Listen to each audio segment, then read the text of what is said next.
Shalom, c'est votre frère en Christ, Tony Kimboa, du ministère Rachetons les temps. Aujourd'hui, nous allons développer le thème « La croix, une puissance de Dieu ». Lisons dans le livre d'1 Corinthiens, chapitre 1, verset 18. Je lis « Car la prédication de la croix est une folie pour ceux qui périssent, mais pour nous qui sommes sauvés, elle est une puissance de Dieu. » Bien-aimés en Christ, chez les Israélites, la croix est un instrument qui sert à tuer les plus ardus des criminels. Il y a d'autres moyens de tuer un coupable chez les Israélites. Par exemple, ceux qui commettent des péchés dignes de mort sont tués par lapidation, surtout lorsqu'il est question d'une femme adultère ou d'un homme qui a violé une vierge. C'est de cette manière que Naboth et même Étienne ont été ainsi exécutés. Cependant, pour un homme qui est considéré comme une menace pour la société, un problème à sa famille et quelqu'un que l'on ne peut plus redresser, les anciens pourraient conclure qu'il doit mourir soit par la pendaison ou la crucifixion, car il est considéré comme maudit. On le considère comme quelqu'un qui pollue la terre et détruit l'héritage du peuple. C'est seulement lorsque le coupable est censé servir de bouc émissaire pour le reste du peuple qu'on le fait mourir sur la croix. Donc, mourir sur la croix chez les Israélites représente une solution appliquée aux maudits, au problème sans solution humaine. Chez les Israélites, la croix n'est jamais placée au centre de la ville. Quiconque est condamné à mourir sur la croix n'est pas exécuté sur la place du marché. On croit que si ce dernier est crucifié au centre de la ville où habitent les gens, les problèmes, les vices, la menace ne seraient jamais résolus. Les problèmes demeureraient parmi les peuples. Ils sont obligés d'aller hors de la ville pour crucifier un tel homme ou sur un terrain désert et inhabité par les hommes. Dès que quelqu'un est condamné à mourir sur la croix, tous ses proches commencent à pleurer avant l'exécution. Ils l'escortent, pour ainsi dire, vers sa mort, comme pour lui dire adieu, car il ne peut plus rentrer en ville. Tous ceux qui ont des problèmes tels que les maladies, la malchance, la peste et qui veulent s'en débarrasser, les jettent sur les coupables. Ils déchargent tous leurs ennuis et problèmes sur les boucs émissaires, l'escortant hors de la ville, hors de leur vie, hors de leur situation et circonstances. La croix marque donc la fin du malheur pour les habitants de la ville. Les exécuteurs de la victime doivent se laver en guise de purification avant de s'intégrer à nouveau dans les camps du peuple de Dieu. Paradoxalement, bien-aimés, la croix est un mystère. Le grand mystère par lequel Dieu nous a donné la victoire sur le diable, sur la chair et sur le monde. C'est à la croix que l'ennemi de l'humanité, Satan, l'accusateur des frères, a été vaincu afin qu'il n'exerce plus aucune autorité sur les croyants. Si les princes de ce monde savaient, il n'aurait pas crucifié le roi de gloire. C'est grâce à l'œuvre accomplie du Christ à la croix que nos péchés ont été effacés pour que nous devenions des candidats du ciel. Le mystère de la croix est révélé par Jésus-Christ au docteur ou enseignant de la loi Nicodème dans le livre de Jean chapitre 3. Jésus-Christ révèle à Nicodème une stratégie secrète que Dieu emploie pour instaurer le nouveau royaume et terminer la terreur du serpent qui mord les gens à cause de leurs péchés. Pour donner une idée à Nicodème, Seigneur Jésus-Christ fait allusion à une histoire de l'Ancien Testament qui lui est très familière dans le livre de Jean chapitre 3 verset 15. Et comme Moïse éleva le serpent dans le désert, il faut de même que le Fils de l'homme soit élevé afin que quiconque croit en lui ait la vie éternelle. Voyons l'histoire complète dans le livre des Nombres, chapitre 21, versets 5 jusqu'à 9.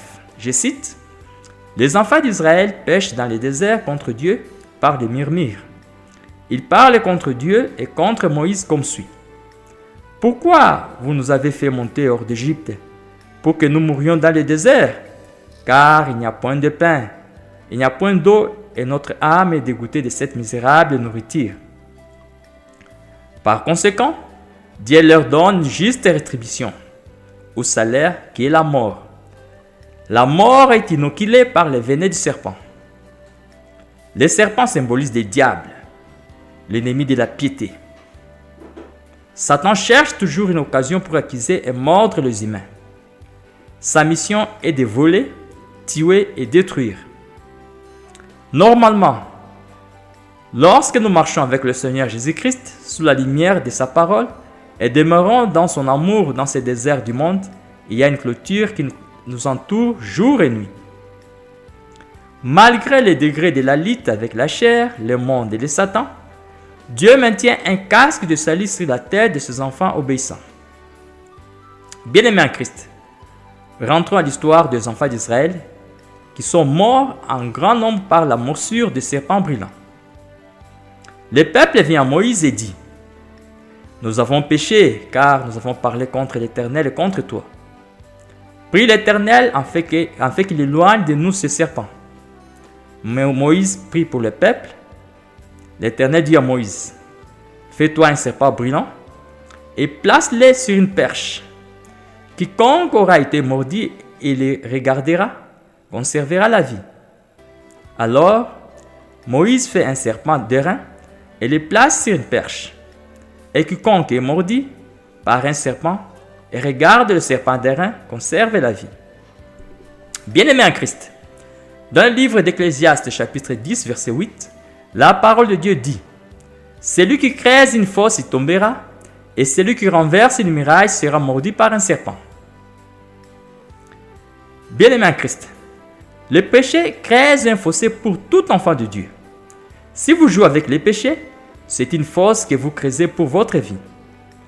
Le péché sert de pelle pour creuser la tombe, même pour les oins. Souvenons-nous de Samson, du roi David et d'Akan du temps passé. Ananias et Saphira sont enterrés dans une fosse creusée par leur péché de convoitise et mensonge. Bien-aimés en Christ, une fois que la muraille de Dieu qui protège notre vie est détruite, les serpents accèdent de manière illimitée à notre vie. Lorsque le serpent entre dans notre vie, ce n'est pas pour s'amuser, c'est pour nous mordre et déposer son venin le plus toxique. Les serpents nous mordent dans le but de nous tuer et nous détruire. Bien-aimés en Christ, évitons de rester en dehors de la muraille de Dieu qui entoure nos âmes. Avant le fondement du monde, Dieu a créé un plan du salut, une stratégie pour éliminer les péchés et son effet sur la vie des hommes. C'est cette stratégie que Dieu a utilisée pour sauver les Israélites mordus par les serpents brûlants. Le serpent ne peut pas nous atteindre pendant que nous demeurons en Christ, mais il attend toujours dans les parages de la clôture. Soyons donc avertis du piège, ne nous laissons pas attirer par les friandises du monde. Notre portion nous attend dans la terre promise qui est le ciel. Nos noms y sont méticuleusement gravés. Bien-aimés en Christ, ne perdons pas nos couronnes dans le désert du monde.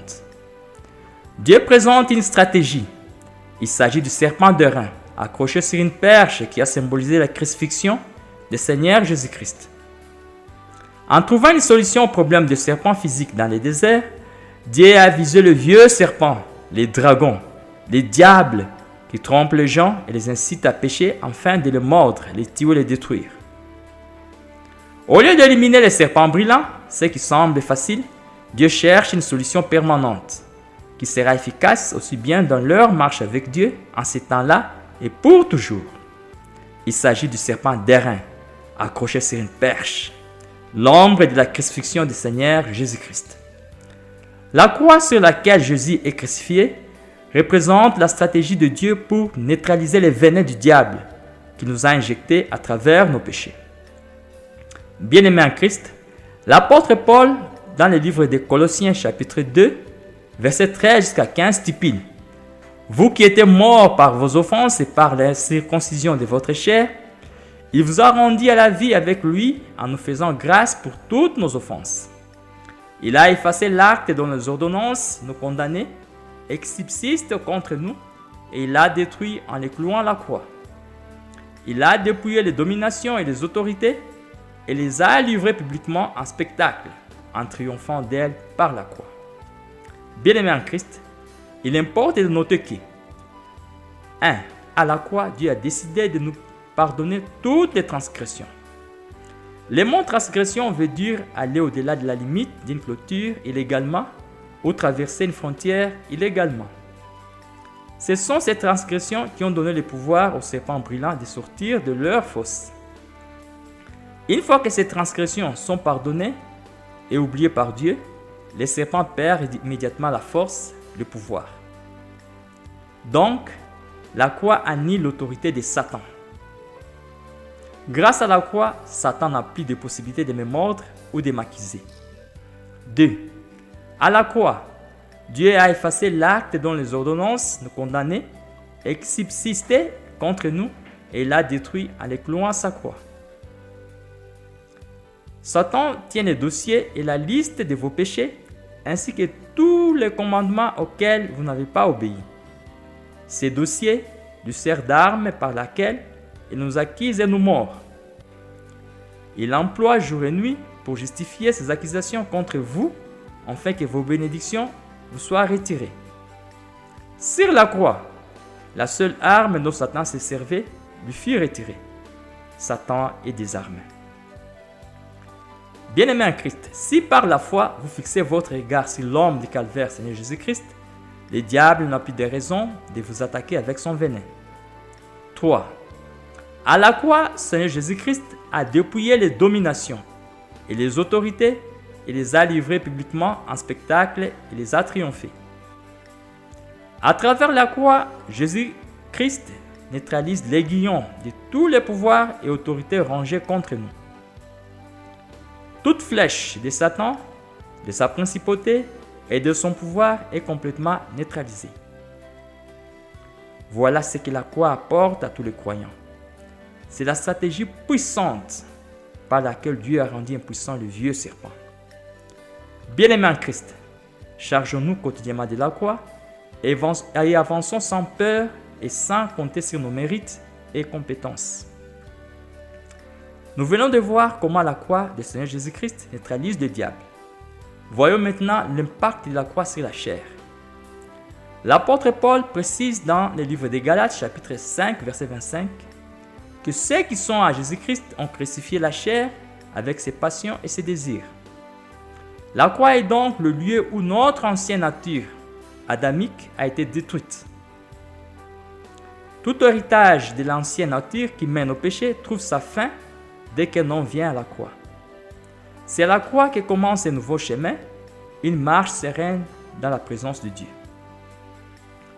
La joie de la croix est comparable à un ruisseau, mais un ruisseau qui ne coule que pour celui qui a été vaincu et crucifié à la croix.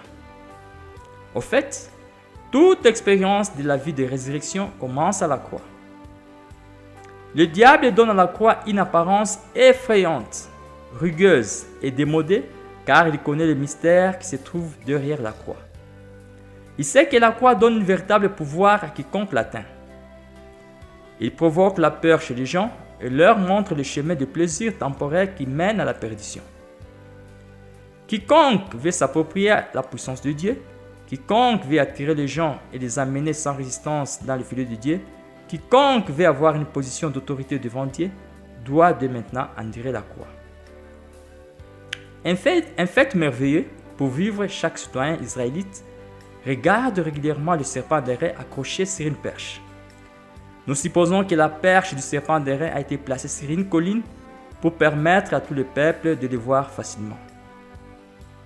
Dans la Nouvelle Alliance, chaque croyant doit se charger de sa croix partout où il va pour ne pas mourir. C'est pourquoi Seigneur Jésus-Christ, dans Matthieu chapitre 16, verset 24, exhorte ses disciples comme suit: « Si quelqu'un veut venir après moi, qu'il renonce à lui-même, qu'il se charge de sa croix et qu'il me suive. » La mort de notre vieil homme sur la croix est un acte tellement personnel que nous pouvons nous promener avec cela tout au long de notre vie à travers le désert de ce monde. Le serpent nous suivra de près tous les jours lors de notre pèlerinage dans le désert de ce monde. Ce serpent nous suit à cause de la nature adamique que nous avons héritée par naissance. Mais la bonne nouvelle est qu'au nom de Jésus, il devient nul et impuissant dans la vie d'un croyant qui se charge chaque jour de la croix. Il y aura des tentations, des appâts, et la chair essaiera de nous mordre. mais la croix l'a rendu nul et dépourvu de puissance. Bien-aimés en Christ, voyons maintenant comment le système du monde inocule la mort dans l'homme. À part la mort de la chair, chaque disciple doit se charger chaque jour de sa croix parce que le monde exerce son influence et impose ses attitudes sur les croyants à chaque moment. Le monde dont il est question ici n'est pas constitué ni de la faune, ni de la flore, ou de toute créature tangible ou intangible, mais le monde est un système. Le monde est un système très organisé et dont son gouvernement est dirigé par son prince qui est Satan. Le système du monde, c'est le mode de vie que le diable a établi depuis qu'il a pris le contrôle de l'homme à cause du péché. Ce système s'oppose à celui de Dieu. Le système du monde, appelé aussi siècle présent par Seigneur Jésus-Christ, s'oppose au système de Dieu au siècle à venir. Le système du monde incite les hommes à oublier Dieu et à se concentrer sur eux-mêmes et sur les choses matérielles autour d'eux. Le système du monde est une manière de vivre et d'agir bien développée. Le système du monde influence les gens et les contraint immédiatement à penser, à parler et à vivre selon ses préceptes. Le système du monde déteste tout homme qui essaye de vivre autrement. Il persécute chaque personne, intimide et ridiculise chaque personne qui cherche à opérer selon les principes qui sont différents des siens. Le système du monde a développé et formulé les concepts fondamentaux pour tous les domaines de la vie. Il a développé sa propre définition de la beauté, de la promotion, de l'épanouissement et du progrès. Le système du monde est solidement établi partout sur le globe. Le système du monde s'instaure automatiquement une fois que 2 ou 3 personnes habitent ensemble. La parole de Dieu dit dans 1 Jean, chapitre 2, versets 15 jusqu'à 16. Je cite, « N'aimez point le monde, ni les choses qui sont dans le monde. Si quelqu'un aime le monde, l'amour du Père n'est point en lui. Car tout ce qui est dans le monde, la convoitise de la chair, la convoitise des yeux et l'orgueil de la vie, ne vient point du Père, mais vient du monde. » Fin de citation. Bien-aimés en Christ, dans les textes ci-dessus, il y a 3 principes de base qui soutiennent le système du monde. D'abord, la convoitise de la chair, c'est-à-dire ce qu'il faut manger et comment caresser la chair, comment satisfaire aux besoins charnels. Cette convoitise se traduit par la poursuite de la nourriture, d'habillement et d'habitation. Si le système du monde ne s'est pas écroulé jusqu'ici, c'est parce qu'il nourrit avec tact la chair. Les êtres humains sont confortables avec le système parce qu'il favorise la chair. La convoitise de la chair a toujours été l'une des stratégies du diable dès le début du monde. Je cite, « L'arbre est bon à manger. » Fin de citation. C'est ainsi qu'Ève a été trompée et fut amenée à accepter un système étrange et destructif qu'elle ignorait. L'homme est quotidiennement corrompu par la même convoitise trompeuse. Au commencement, l'homme n'est pas censé chercher sa nourriture. La nourriture est l'un des bénéfices du royaume de Dieu. Le deuxième pilier qui soutient le système du monde est la convoitise des yeux, c'est-à-dire l'éclat de ce qui est visible. Les yeux cherchent toujours à regarder et à voir ce qui les attire. Les yeux de l'homme déchu ne peuvent voir ce qui est invisible. Voilà pourquoi le diable a vite inventé un système qui met l'accent sur ce qui est visible à l'œil nu. Le monde tout entier est dirigé par la convoitise des yeux. Ils veulent regarder un bel immeuble et dire « celui-ci est mieux que celui d'avant ». Bien que l'ancien s'avère encore durable et utile, il ne me plaît plus. Je dois acquérir celui-là qui est récent et à la mode selon le système du monde, même si sa durabilité, sa sécurité et sa qualité sont techniquement inférieures. Chaque femme voudrait se coiffer de manière à attirer des regards et exciter la convoitise des hommes. Les vêtements sont maintenant fabriqués non pour cacher la nudité, mais pour plaire aux yeux, et les couleurs sont choisies pour attirer l'attention, la convoitise des yeux. C'est ce motif qui a poussé Salomon à épouser 700 femmes en plus de 300 concubines. Salomon dit dans Ecclésiaste, chapitre 2, verset 10, je cite, « Tout ce que mes yeux ont désiré, je ne les en ai point épargnés. » Fin de citation. Le roi David, amoureux de la femme d'Uri, se rend misérable malgré sa richesse, car il trouve cette femme belle à regarder. Les yeux constituent le deuxième sens que le diable a utilisé au commencement pour mener l'homme à la perdition. Jusqu'à présent, le diable utilise toujours cela. Toute comparaison, toute lutte et tout effort mené pour être supérieur aux autres ne sont que des vanités que la convoitise des yeux impose à l'homme. Le système du monde est partout, même dans nos églises. Le système du monde cherche à contrôler l'église. La façon dont nous procédons ces jours-ci dans nos ministères, la publicité de soi, la compétition et la rivalité, l'étalage de nos exploits spirituels, une exhibition élogieuse de nous, même de notre ministère, de notre ceci, de notre cela, lors de notre prédication, ne sont que la réflexion du système du monde. Le troisième pilier sur lequel le système du monde se repose est l'orgueil de la vie. C'est-à-dire le fait de se sentir important, de se sentir supérieur, de se sentir homme de valeur. Voilà pourquoi les gens se vantent. Alors que le pécheur, homme animal, est fier de son nom, de son origine et de ses exploits, les croyants de son côté se vantent de ses dons spirituels, de la grâce et des œuvres que Dieu a accomplies à travers lui. C'est pourquoi l'apôtre Paul exhorte dans Romains chapitre 12, verset 2, je cite, « Ne vous conformez pas au siècle présent, mais soyez transformés par le renouvellement de l'intelligence, afin que vous discerniez quelle est la volonté de Dieu.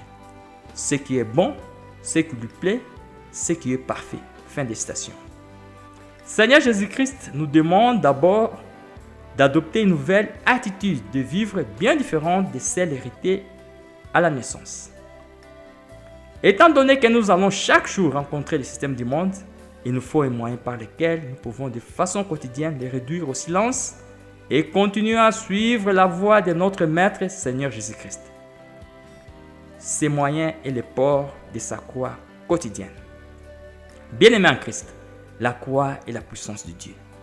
Malheureusement, les croyants sont aveuglés par Satan. Premièrement, le diable sait que quiconque fixe son regard sur la croix conservera sa vie. Quiconque fixe son regard sur Jésus, l'homme du calvaire, sera délivré. Ainsi, il veille à ce que nous ne regardions pas la croix avec foi et espoir. Satan nous suggère que nous devons redoubler d'efforts personnels, faire preuve de plus de détermination pour lutter contre les péchés et la chair. L'apôtre Paul exhorte dans Colossiens chapitre 2, versets 16 jusqu'à 19 comme suite. Que personne donc ne vous juge au sujet de manger ou de boire, au sujet d'une fête, d'une nouvelle ligne ou de sabbat. C'était l'ombre des choses à venir, mais le corps est en Christ. Bien-aimés en Christ, Satan désire que les gens s'engagent dans des cérémonies qui s'occupent des formes et des façons d'agir qui les empêchent de lever les yeux vers le mystère de la croix. L'ennemi Satan nous dérange avec les critiques au sujet de ce que nous mangeons, les jours saints, les nouvelles lignes ou les sabbats que nous devons observer, comme si tout ceci pourrait régler les problèmes du péché et de la chair. Deuxièmement, le diable empêche les gens de fixer leur regard sur la croix. Satan donne à la croix une apparence très offensive, très insupportable et très difficile. La plupart des gens regardent la croix comme une nausée, une lourdeur et une faiblesse perpétuelle. Lorsqu'il y a une dispute dans la famille, bien qu'elle provoquée par le diable, on la surnomme la croix. Le prédicateur d'aujourd'hui refuse de parler de la croix car l'ennemi lui a donné une apparence effrayante et épouvantable. Pourtant, une majeure partie du Nouveau Testament présente la croix de Christ comme l'apogée de notre victoire. Je cite, « Ce n'est pas pour baptiser que Christ m'a envoyé, c'est pour annoncer l'Évangile, et c'est là sans la sagesse du langage, afin que la croix de Christ ne soit pas rendue vaine. Car la prédication de la croix est une folie pour ceux qui périssent, mais pour nous qui sommes sauvés, elle est la puissance de Dieu. Les Juifs demandent des miracles et les Grecs cherchent la sagesse. Nous prêchons Christ crucifié. C'est-à-dire scandale pour les Juifs et folie pour les païens, mais puissance de Dieu et sagesse de Dieu pour ceux qui sont appelés tant juifs que grecs. Car la folie de Dieu est plus sage que les hommes et la faiblesse de Dieu est plus forte que les hommes. Fin des citations. Contrairement à ce qui se passe aujourd'hui, les premiers prédicateurs et apôtres ont fait de la croix le centre de leur message. Pour eux, la prédication de la croix est la puissance de Dieu pour les hommes qui sont appelés et sauvés. Leur souci a été de s'assurer que les membres de leur église ou paroisse ne puissent connaître que Jésus-Christ est Christ crucifié. Bien-aimés en Christ, à l'instar de ce qui se passe aujourd'hui, les gens ont cherché des miracles et des signes pour être convaincus. Les intellectuels ont demandé la sagesse, la philosophie, les explications logiques et les expositions analytiques de la Bible. Mais nos prédécesseurs, apôtres, disciples de Jésus ont refusé de se laisser prendre au piège de ce misérable chantage. Ils ont refusé de mettre l'accent sur les miracles, les merveilles et la prospérité. Ils ont refusé de faire leur propre publicité. Ils n'ont pas prêché Christ le guérisseur, le pourvoyeur de la prospérité et des promotions, mais Christ crucifié. Pourtant, les miracles et les merveilles les ont accompagnés. Ils ont accompli des délivrances authentiques et des œuvres merveilleuses, et c'est seulement par la prédication de Jésus-Christ crucifié. C'est une offense pour les Grecs, une pierre d'achoppement pour les Juifs, une folie pour les incrédules et pour ceux qui se sont cris intelligents aux yeux du monde. Mais pour le chrétien, la croix est une puissance de Dieu. Troisièmement, le diable obscurcit la croix. Tout ce qui nous préoccupe lors de nos prédications, c'est d'avoir pitié de Jésus comme l'ont fait les filles de Jérusalem.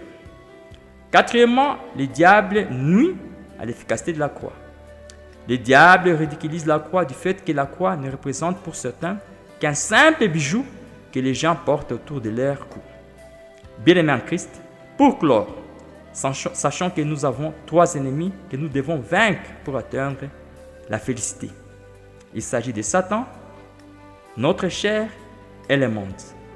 Bien-aimés en Christ, c'est la croix qui distingue le christianisme de toute autre religion humaine. Le christianisme nous parle d'un mystère caché dans le cœur de Dieu pendant des siècles. La croix est la stratégie divine qui déloge le royaume des ténèbres. Lorsque Jésus-Christ arrive à la croix, il marque le commencement d'une nouvelle création, une nouvelle alliance et une nouvelle relation entre Dieu et l'homme. Maintenant, chaque saint en Christ est à même d'écraser sa tête. Après la croix est venue la résurrection, c'est ce qui marque un ordre complètement nouveau. Ceux qui n'ont pas encore atteint ce niveau de révélation d'expérience de la croix ne peuvent suivre le nouvel homme, l'homme de la nouvelle création. Mais pour qui est-ce que la croix fonctionne? Pour ceux qui regardent vers elle par la foi et qui s'embrassent, ceux qui refusent de fixer leur regard sur eux-mêmes, sur leurs problèmes, leurs péchés et leurs efforts, et qui les dirigent tout simplement vers l'homme de Calvaire en se voyant crucifié avec lui. Ceux qui confessent la croix déclarent clairement: je suis crucifié avec Christ, je ne vis plus, mais c'est Christ qui vit en moi. Sur ce, portons notre croix au quotidien, en renonçant aux convoitises de la chair, en imitant les modes de vie de notre Seigneur Jésus-Christ, qui est le chemin, la vie et la vérité, par l'obéissance de la parole de Dieu. Amen. Si vous avez été béni par cet enseignement, veuillez les partager. Que Dieu vous bénisse.